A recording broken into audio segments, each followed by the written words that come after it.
Welcome to tonight's World Compass live Facebook chat. World Compass creates a platform for users to connect with award-winning content creators and dynamic audiences, through social media, blogs, and other tools featuring the best of public media's interactive content. Enjoy feature-length documentaries, short videos, video blogs, podcasts, audio slideshows, stories of the day, works in progress, and other innovative, unexpected content. Learn more at www.worldcompass.org. Tonight, we're going to talk about what it's like to be single these days. And if you have any questions that you want to ask our esteemed panel, put them right there in the comment box, right under the video screen. So I'm Lara Diane. I co-host a radio show called Chick Chat, and I'm sitting here with Michelle Cove, who is the director of the feature-length documentary Seeking Happily Ever After, and the author of a self-help book, also called Seeking Happily Ever After, Navigating the Ups and Downs of Being Single Without Losing Your Mind, and Finding Lasting Love Lessons Along the Way. Great book. And the star of her documentary, Jackie, and I've just blanked on your last name. That's okay. Because I've never seen you bring back Jackie. Jackie Boaz. Welcome, welcome. Thanks for having me. This is so exciting. This project took a long time, and we're just really excited that it's out.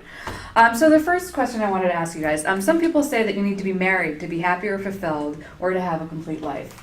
And a woman in Taiwan married herself last week down to the solo honeymoon to Australia. And I'm wondering if that's where we're headed. Do you have to be married to have a fulfilled life? Michelle, let's start here. Okay, so my feeling is, I've seen some mocking comments about this story. I definitely have.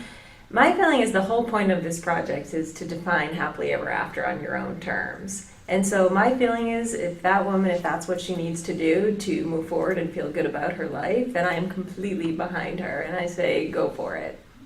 Excellent. What do you think? I agree. I think that, what I learned through this project and talking to all sorts of people on dates or otherwise was that all of us need to sort of let go of the prescribed endings and the prescribed path for individuals. So if she wants to get married to herself and go to Australia, good for her.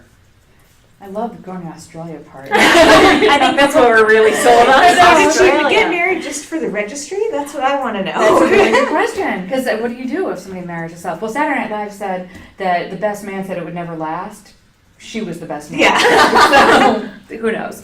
So the movie is actually called Seeking Happily Ever After. And I think what happens when you are single or when you're talking to somebody who's single, you think happily ever after starts on this date when you get married, and then after that it's like this vague, there's a start date. And I don't really think that that's true. And Michelle, you've said that our culture says that a wedding is the finish line, but what does happily ever after, really mean? Okay, Jackie, go first. Oh, okay. Well, I think, having had Michelle ask me this question several dozen times to try to get me to answer it for really the ending of the film, for me, I don't think that even now there's one answer. I think that there's multiple facets to a person's personality, whether it be through their profession or their friendships or family relationships and also their romantic life. And so all of those things, of course, intersect in a person's journey, but that there's no one happily ever after. And my personal feeling is that if you believe that your ever after is the day that you get married, you're going to be in for some sore disappointment if you think everything's rosy after that. Yeah, I guess I would add that for me, after thinking about this a lot for the past 3 years and more, that I think, happiness is a fleeting emotion. It's very elusive. You have it, and as soon as you have it, it's gone, and you hope to get it back. And I think that our culture is really obsessed with how you grab happiness and how do you hold it, and it can't be done. So I sort of like the idea of replacing the idea of happiness with resilience. And to me, happily ever after is sort of knowing you can ride the whole ride, the ups and downs, and that ultimately you're going to be okay no matter what happens. And to me, that's a far better goal to seek than this happily ever after moment. Right. So maybe being comfortable with yourself rather than worrying about finding somebody to sit next to at breakfast forever. Yeah. And knowing in those rough patches, they're patches, and really knowing you can get through it. Right. So why don't you tell us why you decided to make the movie? So I noticed in 2007 there was a rise in the headlines about single women. The U.S. Census